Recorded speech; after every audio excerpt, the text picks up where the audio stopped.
จับมันมาจับมันมาเอาปะใส่เนาะปี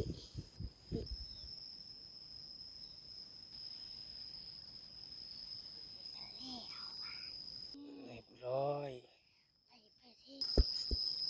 สวัสดีทุกคนวันนี้ก็เอากับสิมาหาแง่เนาะหาแง่โดยนี่ขดนี่แหละเนาะก็สิเอาไปลองมึงเห็นแต่ในคลิปเขาเอ็ดเนาะ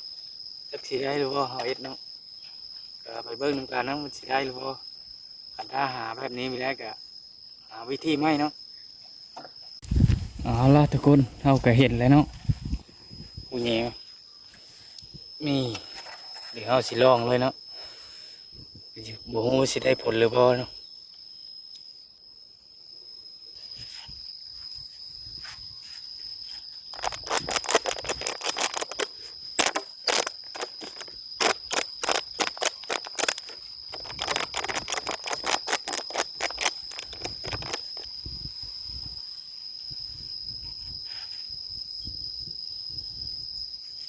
เดี๋ยวเราไปลองหูไหมทุกคน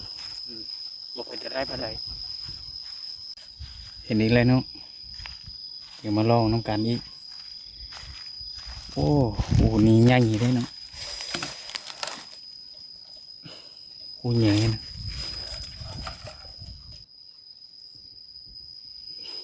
เดี๋ยวเราสิเอาขวดใหญ่นี่ลองไว้เนาะกด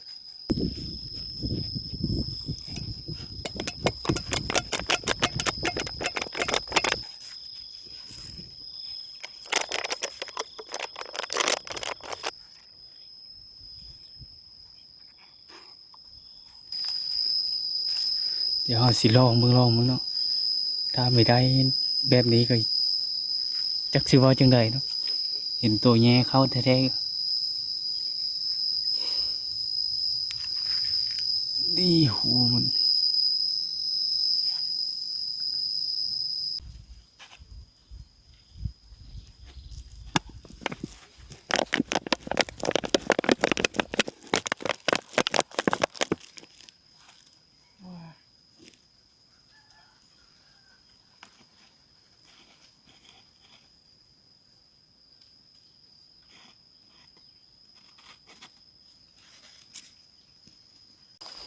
บ่ได้เนาะนี่โอ้มันบ่ขึ้นมาเลยหรือว่าเราเอ็ดบ่ถูกวิธีเลยเนี่ยเลยเนาะโอเคเนาะทุกคนเราใส่ขวดมาบ่ได้ผลเนาะเอาแต่มาเอาเสือกไป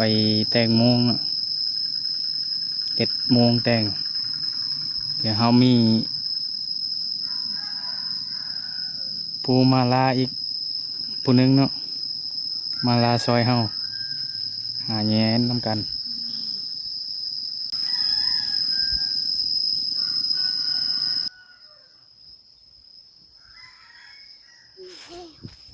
โอเคเนาะทุกคนเฮาเฮ็ดม่วงไว้แล้วเนาะเฮาเตรียมไปซื้อเห็นเลยสิสิเลยโอ้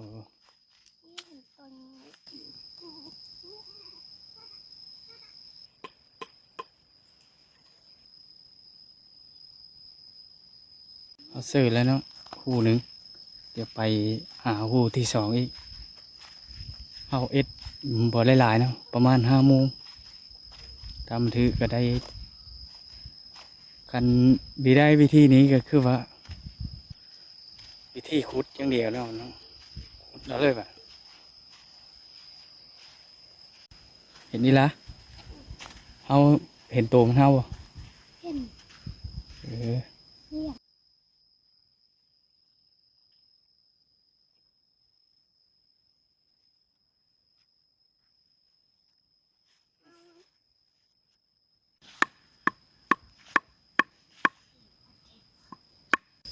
วิธีเสื้อกับลักษณะนี้เนาะ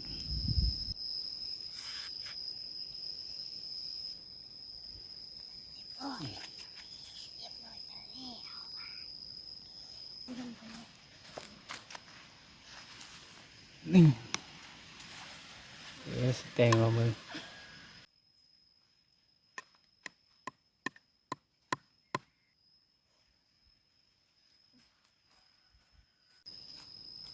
เอาก็ยังอยู่โมงนึงเนาะแต่หาซื้อมันก็เห็นหู้มันหลายอยู่เนาะแต่เฮาหาซื้อหู้ที่มันเป็นตะซื้อโอเคเนาะเห็นลงเลยแล้วเนาะ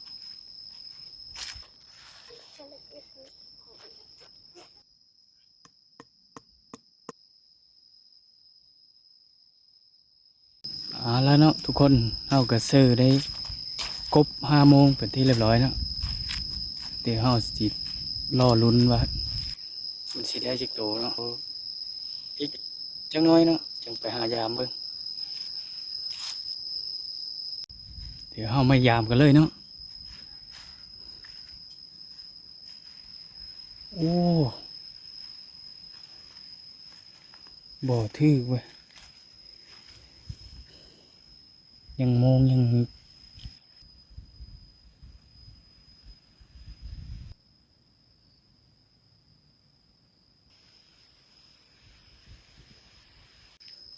แล้วเนาะทุกคนถือแล้วเนาะ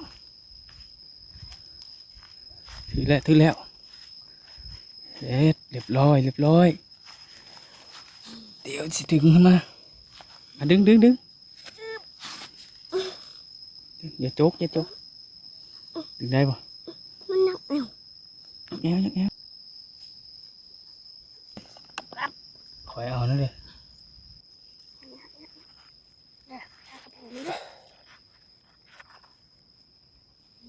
เรียบร้อย ไปที่เรียบร้อย นะนี่ตัวแม่นะจะเป็นตัวแม่นะ ตรงนี้มันน้อยเนาะ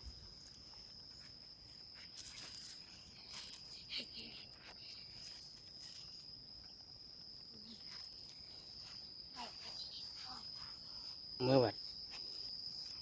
จำเอา เออ มันยังไป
โอเคเนาะทุกคนเอากับตูที่ท่ายไว้กับบ่อทึกจากเธอเนาะขึ้นแล้วขึ้นอีกคือบบ่อทึกงูนั้นเนาะเดี๋ยวเฮาสิเขื่อนย้ายไปพุ่นแล้วบัดถือป่ะโอ้มาแล้วอีมานี่แล้วเนาะเดี๋ยว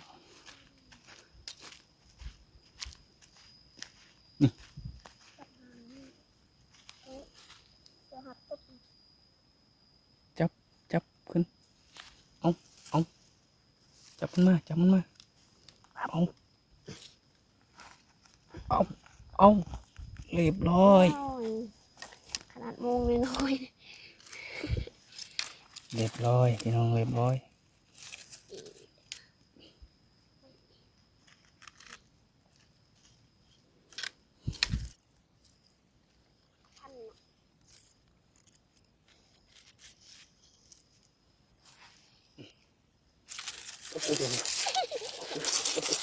เร็ว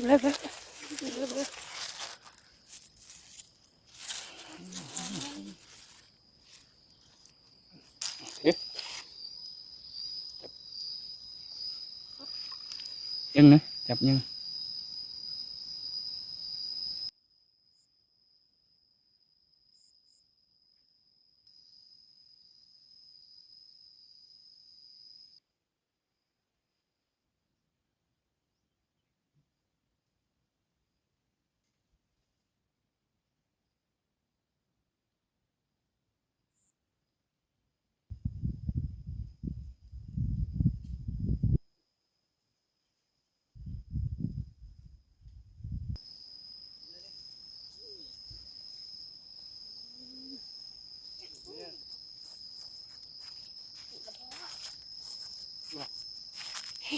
มอย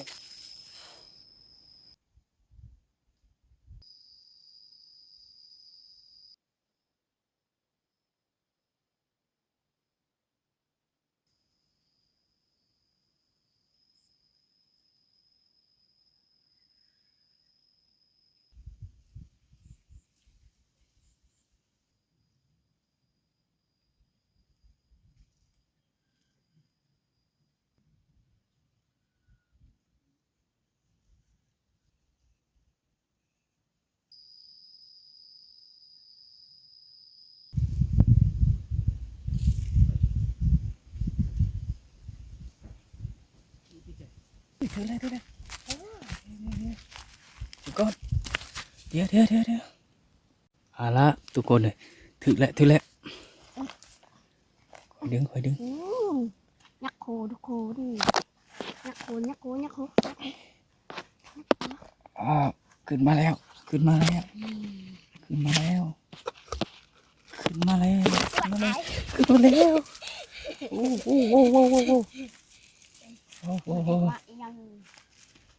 เดี๋ยวเดี๋ยว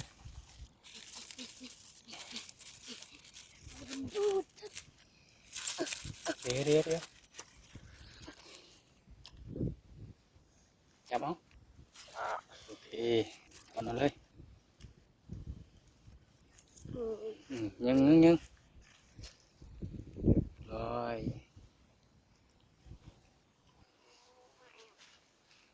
ได้อีกแล้วตัวหนึ่งเฮากะยามไปเรื่อยๆเนาะบางม่วงก็ติดบางม่วงก็บ่ติดเพราะมันต้องใช้เวลาเอาละเดี๋ยวเอาพยายามหลังกันเนาะพอจะไกลนะจะทึกแล้วเนาะโอ้นี่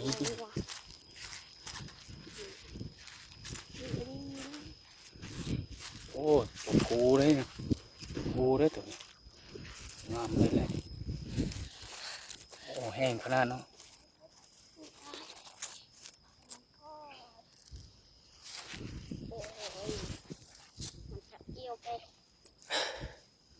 เขียวแห้งขนาดเนาะ ปักใส่เนาะ โอ้เออเรียบร้อยเลยได้ตื่นมีแล้วเนาะตัวหนึ่งตัวนี้น่าจะเป็นตัวผู้นะนั่นตัวเมียเรียบร้อยได้แล้วเนาะสองตัวเดี๋ยวยามเวลานี้เนาะตัวนี้บอดติดนะตัวนี้มันขึ้นมาบอดติดเดี๋ยวเอาสิฮือขึ้นออกเลยเนาะขึ้นมาเลยโอเคเนาะทุกคนเฮากะได้คือไปเลยเนาะคือไว้คือเก็บไว้เนาะนี่แง่เฮาก็ได้หลายตัวเท่าเนาะ4-5ตัว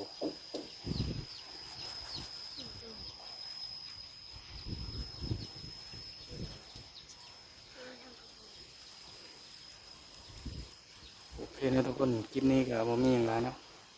ขอขอบใจ